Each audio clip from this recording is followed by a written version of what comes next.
disappeared into the fog for just 6 minutes. But when he came back, his eyes were the same and somehow completely different. You'll wish he never returned. It was the kind of fog that made your skin feel like it was being gently erased. One of those mornings where the air sat heavy and wet, where nothing moved but the sound of your own breath. Carter and I were out by the old drainage trail that sliced through the trees behind his property. We'd been walking that same route since we were 10, barely a path, really, just dirt and bramble and the ghost of footsteps. I remember him joking about how it looked like a scene from a horror movie.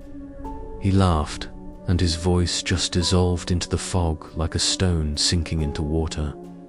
We were 33 now, older but not quite grown up.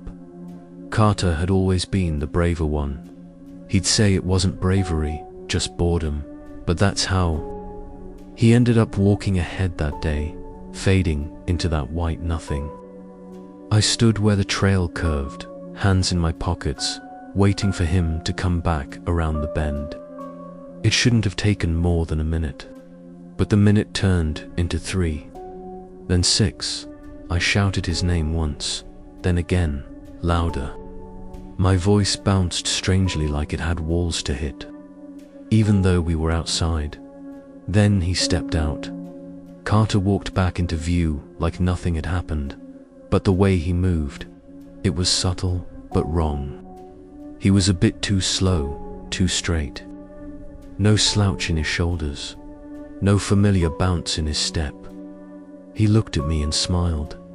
That was the worst part. The smile wasn't his. It was just too perfect, too even, as if he'd studied what smiling was supposed to look like.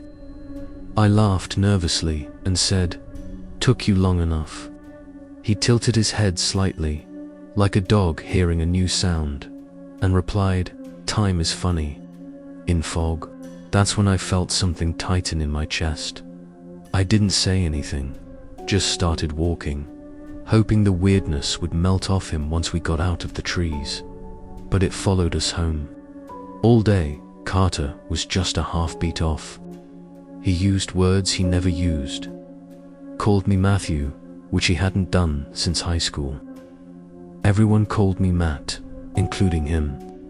He offered to make lunch and ended up burning the grilled cheese, which he used to make blindfolded in college. And then he just stood over the stove, watching the blackened bread smoke like it was interesting, like it was telling him something. That night, I tried to shake it off. Maybe he was messing with me. Maybe it was stress. His mom had died 3 months ago. That can do weird things to a man. I gave him space. But when I woke up around 2 a.m. and found him sitting on the couch, staring out the window without blinking, I knew something was wrong. I asked him if he was okay. He turned his head, slow and deliberate, and said, "I'm trying to remember the shape of the stars." There were clouds outside. I didn't sleep the rest of that night. The next morning, I tried to talk to him about it. He shrugged, laughed it off, said he was just tired. But I noticed things. He didn't remember his Netflix password. He didn't react to his favorite song when it came on. And he didn't flinch when hot coffee spilled on his hand. Not even a twitch. Just stared at it and then slowly wiped it off like it was water. I started asking myself if I was going crazy. Maybe it was me who'd changed, not him. So I called. His older brother, Eric, told him Carter seemed different. Eric brushed it off at first, but agreed to come by that evening. When Eric showed up, Carter answered the door with that same too perfect smile. I watched Eric's face shift, just a flicker, like a glitch in his expression. He pulled me aside in the kitchen and whispered, "What the hell is wrong with him?" I exhaled, finally feeling like someone else saw it too. We decided to keep him talking, see if anything slipped. The three of us sat down in the living room. Eric asked him questions about childhood, about vacations, about dumb things they did as teens. Carter answered them all, mostly right. But there were holes. Like when he said their dog growing up was named Toby, when it had been Max. Or that their dad used to take them fishing, even though their dad left when they were kids. Then Carter turned to Eric and asked, "Do you remember the sound the bones made when they broke?" Eric went pale. He asked what bones. Carter smiled and said, "The ones in the forest." Eric stood up and said he had to go. I followed him to the door. "What the hell was that?" I whispered. He shook his head, said, "That's not Carter." Then he left. I locked my bedroom door that night. The next morning, Carter was gone. His bed was made, but too neatly. Not like a human did it. Like someone arranging a display. I searched the house, then the woods. Fog again, not as thick, but there. I didn't go far in. Just stood at the edge and yelled his name until my throat hurt. No answer. He came back 6 hours later, calm, smiling, mud on his boots. Said he went for a walk. I asked him where. He just said, "Home." The days blurred. He started writing in a notebook, pages and pages of symbols I couldn't read. Not runes, not letters, just sharp, geometric things, repeating patterns, circles inside circles. Sometimes I'd catch him tracing the shapes onto the wall with his finger, like he was unlocking something only he could see. One night I woke up to find him standing over me, just watching. I yelled, shoved him back. He didn't resist, just looked confused, almost hurt. He asked why I was afraid. I told him I didn't know who he was anymore. He nodded slowly and said, "You'll know soon." I decided to record him, just in case. I set up an old phone in the living room, left it running while I pretended to sleep on the couch. The next morning, I checked the footage. Around 2:17 a.m., he walked into frame, stared at the wall for a full hour. Then he spoke, not English. Not any language I recognized. It was low, guttural, like something scraping against wet stone. But the way he said it like he'd known it forever. I replayed it again and again, and the more I listened, the more I felt like the sounds were crawling under my skin. I called Eric again. He didn't answer. I texted, no reply. I drove to his apartment, empty door open, blood on the kitchen floor, no sign of struggle, just gone. I called the cops. They asked questions, took statements, looked at me too long. Nothing came of it. No signs of forced entry, no suspects. That night, Carter didn't come home. I waited, heart pounding, with every creak of the house. I kept every light on. At 3:12 a.m., my phone buzzed. A video message from Eric's number. I didn't want to open it, but I did. It was shaky, dark, looked like a forest. The camera turned toward Eric's face, mouth open, eyes wide, but wrong. His eyes weren't blinking, weren't moving. Then Carter stepped into frame, smiled, and said, "I told you, time is funny in fog." The video cut out. I screamed. Through the phone. It hit the wall and shattered. That's when I saw the symbols, dot all over the floor, carved into the hardwood with something sharp. A spiral of those same jagged patterns from his notebook, stretching from the fireplace to the kitchen. At the center of the spiral was a single word, etched deeper than the rest.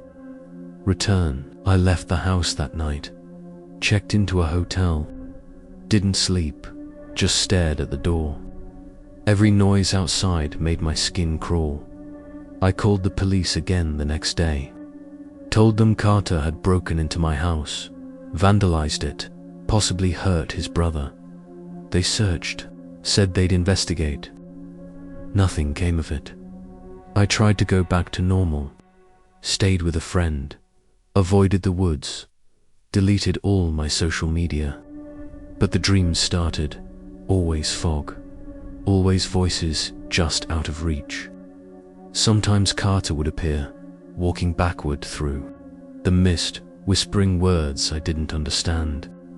Sometimes I was the one walking, and he was waiting. One morning, I woke up with mud on my feet. That was when I knew he'd gotten into my head, into whatever part of me still remembered that trail through the woods, that soft dirt path where we first played pretend, built forts, buried things we were too young to understand. I went back, I don't know why. The fog was waiting, thicker than ever. I stepped in and called his name, voice shaking. It answered, not him, not really. Just the sound of something wearing him like a mask. It asked me if I remembered what we left there, if I remembered what we promised when we were boys. Blood brothers, we had said, forever, through anything. Then it stepped out, looked like Carter, but taller now, and thinner, like it had been stretched. His eyes were too wide, too dark. His mouth hung open a little too long between words. You left me, it said. You broke the pact. I said I didn't understand. I said I was sorry. It smiled, then fix it. It held out its hand. I don't remember taking it. I just remember waking up on my couch, Carter in the kitchen, humming like nothing happened, but now I can see the symbols too. They're on my skin when I close my eyes. They're in my thoughts, when I forget what day it is, and sometimes when I'm alone. I catch myself smiling in the mirror, perfectly, too perfectly, because time is funny in fog, and I think I left something behind, or maybe something came back with me.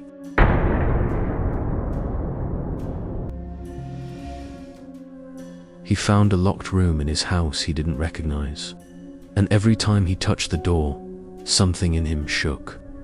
Memories don't vanish on their own, lest something wanted them gone. I was halfway through the second beer when I noticed the door again. Not the front one, not the kitchen, not the cellar. The one at the end of the hallway that had no reason to exist. It was just ... there, white, plain, with a brass knob that gleamed to clean in the dim light of my old house. I'd lived here for 5 years. Alone, I'd painted every room myself, replaced the locks, ripped out carpet. I knew this place, but I didn't know that door. The first time I saw it, I thought I was overtired. Maybe I'd missed it all these years. Could happen, right? Some weird storage space I never noticed. Except my hallway wasn't that long. It had never been that long. I stood up, walked slowly to the end, and stopped in front of it. I didn't touch it, not then. I remember feeling, I don't know, ... nervous. No, that's not the word, off. Like I'd walked into a conversation I wasn't meant to hear. I went back to the couch, cracked open another beer, and told myself to get some sleep. But the next morning, it was still there. The door didn't match the trim. The molding wasn't cut the same way. The handle was too old-fashioned, like it belonged in some Victorian house, not my 1980s ranch. I ran my fingers over it and felt a faint tremble beneath the surface, like the wood was vibrating. I jerked my hand back, and then came the smell, not strong, not right away. But over the next few days, it crept in, sour, damp, like wet carpet in a sealed room. I aired out the hallway, lit candles, burned incense. Nothing helped. I tried to open the door. Locked. No keyhole. No hinges on the outside. Just there. I called my brother, Dylan. Told him about the weird door. "Bro, how much have you been drinking?" He laughed. "I'm serious," I said. "Dude, you lived there for years. You think a whole last door just appeared?" I said nothing. "You want me to come over?" I hesitated. "Yeah, I think I do." He showed up that night with beer and jokes. I walked him straight to the hallway. "What the hell, ... double quotes, he muttered. "That wasn't here before." We stared at it together. "Try it," I told him.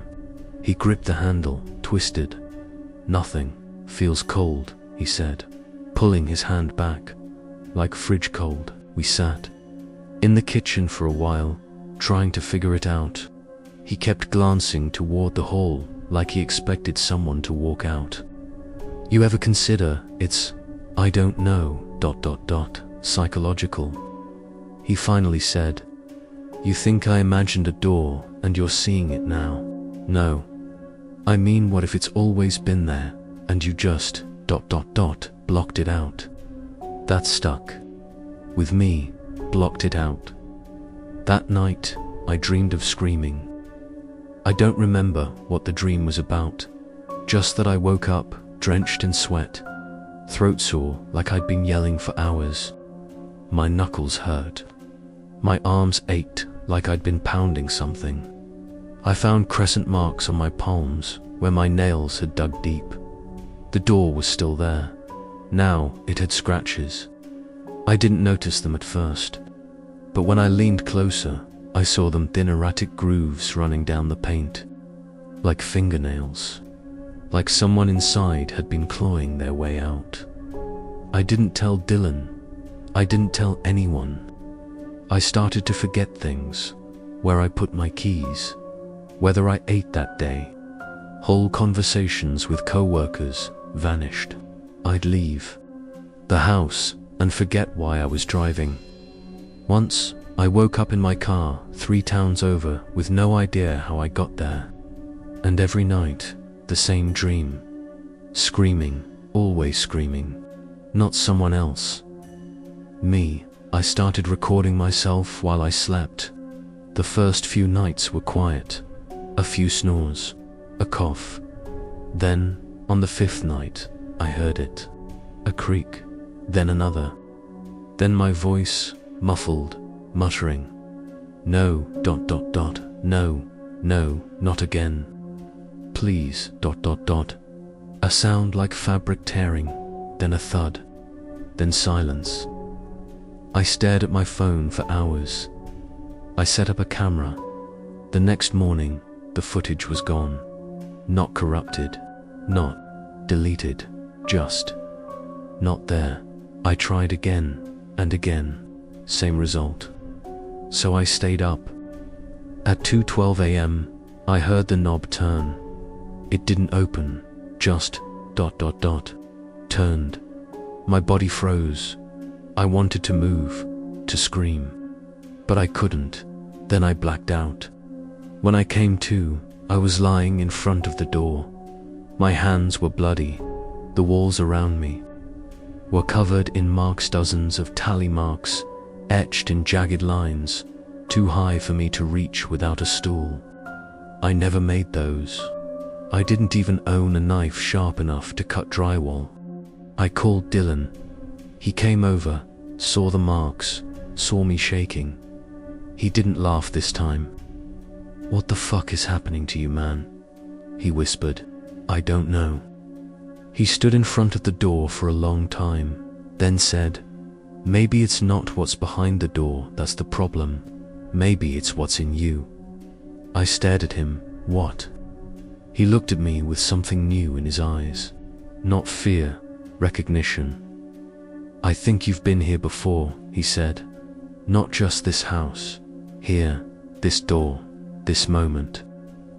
I don't remember exactly. he didn't stay that night. I sat in the hallway, drinking, watching. I remember seeing movement, not inside the door, on the surface, like shadows swimming just beneath the paint. I touched it and felt heat. The door was warm now. That night, I didn't sleep. The next morning, the scratches were deeper, the smell worse. My skin was grey under my eyes. My fingernails were broken. I called a locksmith. He came by, took one look, and said, "There's no lock here." "What do you mean there's no mechanism?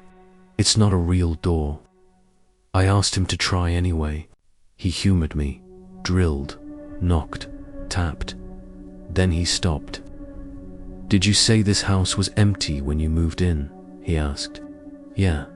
He pointed to the bottom corner of the door. A number had been carved in, barely visible beneath layers of paint. 213. No street name. No unit. Just that. "I don't live at 213 anything." He left without charging me. I googled 213 door that night. Nothing. Then I looked through the records of the house. I hadn't before. It was a foreclosure. Cheap. No contact with the previous owner. But I found something strange. The original blueprint didn't have that hallway. The house had been remodeled, but there were permits missing. Whole years unaccounted for. I went to the county office. There was a folder, thin but old, faded paper. It had one note scribbled in the margin of a page. "Do not remove the seal." There was no context, no signature, just those words. That night, I put my ear to the door. I heard breathing, shallow, slow, not mine. I whispered, "Who's there?" And I swear to God, a voice whispered back, "You." I fell back, heart pounding. The next day, I started boarding up the hallway. I nailed plywood across the entrance, hammered it in until my arms gave out. I pushed furniture in front of it. I locked myself in my room and tried to sleep with a knife on the nightstand, but the door doesn't care about wood. The next night, I heard it open. Just once. A slow, quiet swing. Then a click. In the morning, everything was back in place. Except there were muddy footprints in my kitchen. I wear slippers. I haven't stepped outside in days. I followed them. They led to the basement door. I opened it. Darkness. I flipped the light. All the bulbs had shattered. I took a flashlight. Stepped down. It was empty. Nothing out of place, except the furnace had been moved. Behind it, I found a panel, and behind the panel, a metal box. Inside, Polaroids, dozens of them. All of me, sleeping, eating, showering. From angles I never could have taken. And one of me, screaming, naked, bloodied. In front of the door, I dropped them, threw up. The last photo wasn't of me. It was Dylan, his mouth stitched shut, eyes wide, and the number 213 carved into his forehead. I called him, no answer. I drove to his place, empty. No signs of a struggle. No signs he ever lived there. His mail was gone, photos removed, like he'd never existed. I screamed until the neighbors threatened to call the cops. I drove home. The boards were torn down. The door was wide open. I stepped toward it. Inside was a room I didn't recognize, or I did, but only in dreams. A rusted bed frame, chains on the wall, blood smeared across the floor, and a mirror. In the mirror, I saw myself, and behind Medallon, mouth sewn, eyes pleading. I turned around. He wasn't there. I turned back to the mirror. Now it was me, stitched up, eyes screaming. I stumbled back, ran out, slammed the door shut. I've tried leaving. The road loops. Back, every time. I drive for hours, always end up in front of the house. I've stopped sleeping, I think. I think I've done something. I don't remember what, but my hands remember. My body remembers. The screaming at night that was. Me, not dreaming, remembering, and the door. It's not locked anymore. It never was. It was sealed. To keep something in, or to keep something out. But I broke it. And now, every time I walk past, I hear myself. Not now me, then me. The version of me they buried behind it. The one who knew what I'd done. The tally marks grow every day. I don't make them, but they're mine. Because I can't remember what's behind that locked room. But I know I screamed.